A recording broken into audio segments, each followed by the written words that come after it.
Hello प्यारे बच्चों, आज आपके लिए क्लास 10वीं का objective question chapter number physics का प्रकाश का प्रवर्तन तथा अपवर्तन का क्वेश्चन है, जिससे कम तो बिहार बोर्ड में 4 से 5 नंबर का ऑब्जेक्टिव रहता है और 2 से 3 नंबर का सब्जेक्टिव। कुल मिला के इससे 7 से 8 नंबर का एग्जाम में पूछता है। तो चलिए आज का क्लास ऑब्जेक्टिव का शुरू करते हैं, जिससे 4 से 5 नंबर आपका बन जाए। आज का पहला क्वेश्चन है आपका, प्रकाश की किरण गमन करती है, यानी कि पूछ रहा है इसमें प्रकाश की किरण कैसी रेखा में गमन करती है। तो याद रखिएगा, प्रकाश का गमन हमेशा सीधी रेखा में होती है, प्रकाश हमेशा सीधी रेखा में। चलिए अगला क्वेश्चन की ओर बढ़ते हैं।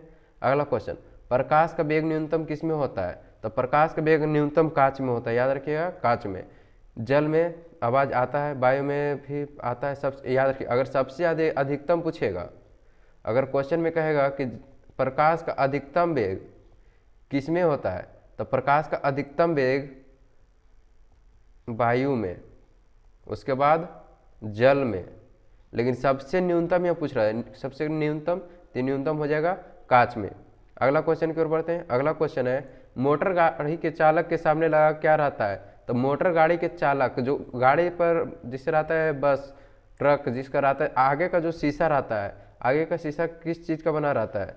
तो याद रखिएगा, अवतल दर्पण का।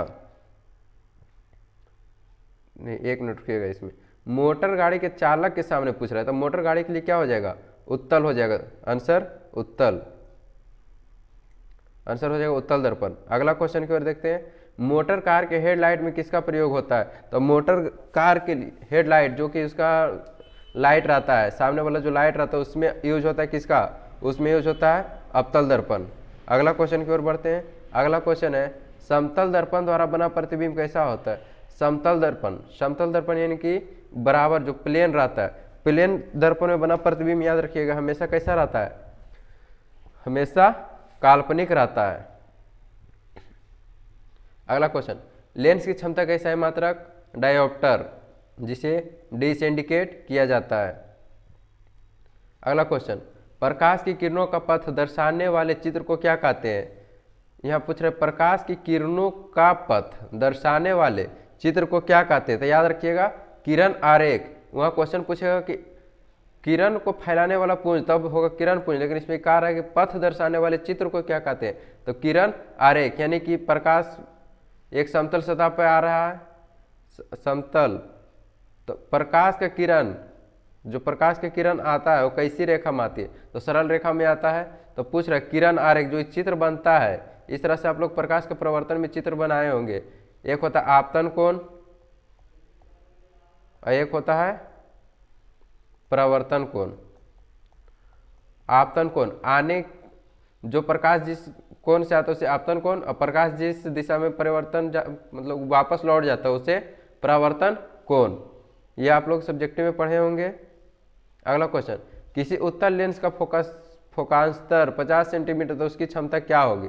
यहाँ क्वेश्चन कह रहा है किसी उत्तल लेंस का फोकांतर 50 सेंटीमीटर है, तो 50 सेंटीमीटर उसकी क्षमता क्या होगी? तो उसकी क्षमता याद रखिएगा, उसकी क्षमता होगी 2D।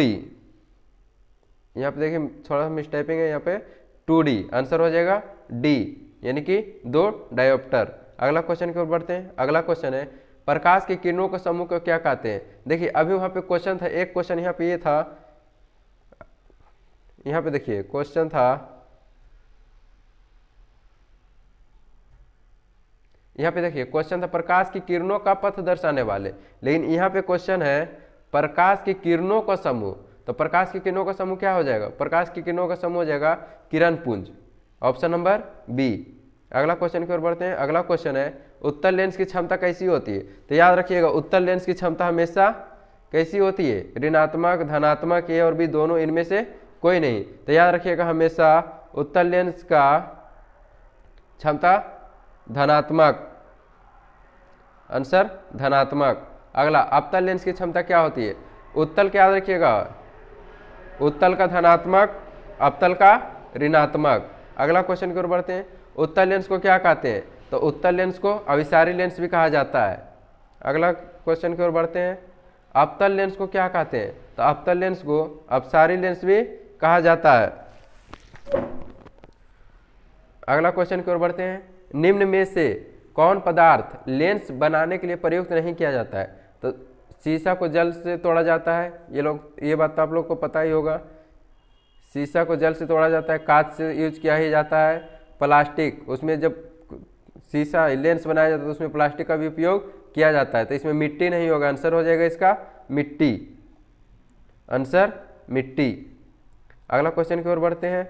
किस दर्पण से हमेशा वस्तु का छोटा प्रतिबिंब बनता है? तो छोटा प्रतिबिंब हमेशा याद रखिएगा उत्तल दर्पण, हमेशा उत्तल दर्पण। जो गाड़ी का साइड मिरर होता है जिसे लुकिंग ग्लास बोला जाता है, साइड मिरर, साइड मिरर, इसमें भी कौन सा लेंस का उपयोग किया जाता है? दर्पण का। तो इसके लिए भी उत्तल दर्पण का उपयोग किया जाता है, उत्तल दर्पण। अगला क्वेश्चन की ओर बढ़ते हैं। अगला क्वेश्चन है किस दर्पण से वस्तु का बड़ा प्रतिबिंब बनता है? तो हो जाएगा अवतल दर्पण। जैसे कि आप लोग कभी सैलून में गए होंगे तो वहाँ पे जो शीशा लगा हुआ रहता है उसमें भी अवतल दर्पण का ही उपयोग किया जाता है, क्योंकि अवतल दर्पण में छोटा छोटा चीज को उसमें अवतल दर्पण में बड़ा दिखाई देता है, जिसके कारण सैलून में जो शीशा लगा होता है उस हमेशा अवतल दर्पण ही रहता है। अगला क्वेश्चन, प्रकाश के प्रवर्तन के कितने नियम है? प्रकाश के प्रवर्तन के 2 नियम है, साइन आई और साइन आर, यानी कि आपतन और प्रवर्तन, आने की दिशा और जाने की दिशा। अगला क्वेश्चन, देखिए अभी क्वेश्चन बताए थे हम पीछे, यहाँ पे एक क्वेश्चन बताए थे साइड मिरर, यहाँ पे देखिए वही क्वेश्चन है। साइड मिरर के रूप में प्रयुक्त होता है, तो साइड मिरर के प्रयुक्त कौन सा हो जाएगा? उत्तल दर्पण, उत्तल दर्पण। अगला देखिए, किस लेंस के द्वारा सिर्फ काल्पनिक प्रतिबिंब बनता है? तो यहाँ क्वेश्चन कह रहा है कि किस लेंस के द्वारा, दर्पण नहीं है लेंस है, क्वेश्चन यहाँ ध्यान दीजिएगा, यहाँ लेंस कह रहा है किस लेंस के द्वारा काल्पनिक प्रतिबिंब बनता है? तो इसका आंसर हो जाएगा किस लेंस? तो अवतल, उत्तल, बाइफोकल। तो काल्पनिक हमेशा बनता है अवतल, अवतल हो जाएगा इसका आंसर, इसका आंसर अवतल। चलिए अगला क्वेश्चन की ओर बढ़ते हैं। अगला क्वेश्चन है परावर्तन के नियम से निर्धारित होता है। तो ये बताए थे परावर्तन के 2 नियम होता है, एक आपतन कोण और दूसरा परावर्तन कोण। तो परावर्तन के नियम से क्या निर्धारित होता है?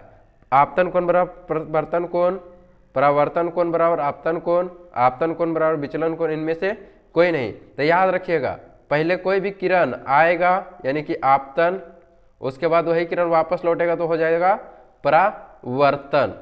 अभी बताए थे एक प्लेन रख लीजिए, कुछ भी प्लेन शीशा या प्लेन समतल जमीन ही मान लीजिए, प्लेन शीशा है यहाँ पे, समतल जिसको बोला जाता है। यहाँ पर से प्रकाश आ रहा है और इसी दिशा में वापस लौट रहा है, यानी कि ये आने की गति और ये जाने की गति। यहाँ पे जो कोण बनता है इसी को बोला जाता है, ये बोला जाता है आई, इसको आर। आपतन आने का कोण और प्रवर्तन जाने का कोण। तो इसका आंसर हो जाएगा पहले आने का फिर जाने का। तो आपतन कोण बराबर प्रवर्तन कोण, ऑप्शन नंबर ए। अगला क्वेश्चन की ओर बढ़ते हैं। काल्पनिक प्रतिबिंब हमेशा कैसा होता है? तो याद रखिएगा काल्पनिक प्रतिबिंब हमेशा सीधा होता है। अगला क्वेश्चन की ओर बढ़ते हैं। अगला, लेंस में मुख्य फोकस की संख्या कितनी होती है? तो लेंस में मुख्य फोकस की संख्या 2 होती है। देखिएगा यहाँ लेंस, मान लीजिए लेंस है, एक हो गया F1, F2। लेंस 2 प्रकार का होता है, एक उत्तल और दूसरा अवतल। उत्तल होता है जो कि साइड से धंसा हुआ रहता है और बीच में उठा हुआ रहता है, और अवतल होता है कि साइड में उठा हुआ रहता है, बीच में धंसा हुआ रहता है। F1, F2, इसमें प्रकाश दोनों दिशा से आता है, इसमें F2 से भी आ सकता है और F1 से भी आ सकता है। इसके हो जाएगा 2। अगला क्वेश्चन की ओर बढ़ते हैं। अभी तो क्वेश्चन बताए थे हम, दाढ़ी बनाने के लिए कौन सा दर्पण प्रयुक्त होता है? तो इसका अवतल हो जाएगा। आगे की ओर बढ़ते हैं। किसी माध्यम के अपवर्तनांक का मान कैसा होता है? तो अभी बताए थे आपतन कोण बराबर परावर्तन कोण। तो यहाँ पे है आपतन कोण बटा अपवर्तन कोण, परावर्तन कोण बटा आपतन कोण, ये हो गया आपतन कोण गुने परावर्तन कोण, आपतन कोण प्लस प्रवर्तन कोण, तो इसका आंसर हो जाएगा हमारा साइन आई बटा साइन आर, पहले आपतन कोण उसके बाद प्रवर्तन कोण। अगला क्वेश्चन की ओर बढ़ते हैं।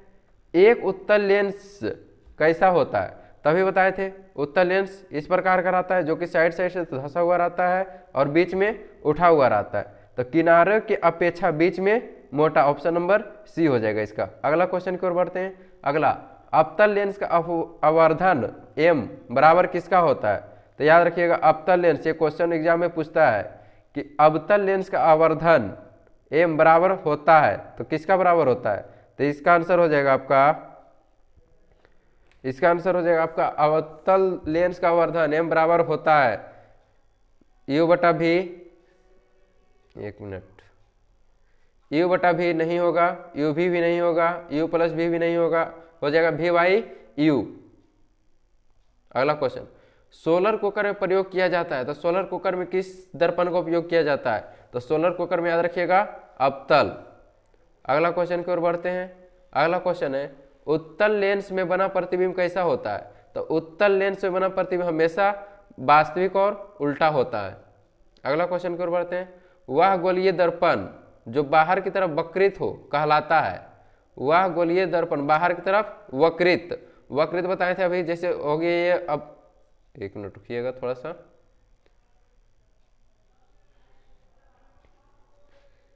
ये हो गया उत्तल लेंस और ये हो गया अवतल लेंस, तो इसमें कार वक्रीय, मतलब वक्रीय यानी कि गोलाकार,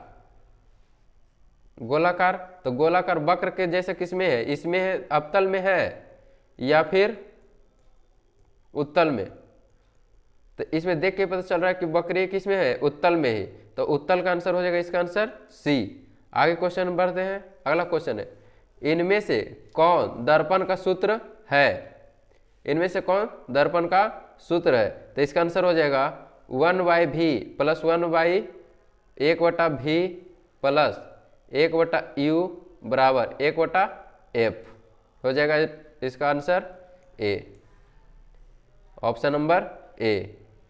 आज भर के लिए इतना ही, मिलेंगे आपसे अगला वीडियो में। अगर आपको वीडियो पसंद आए तो लाइक सब्सक्राइब जरूर करें और अपने दोस्तों के पास भी शेयर जरूर करें। धन्यवाद।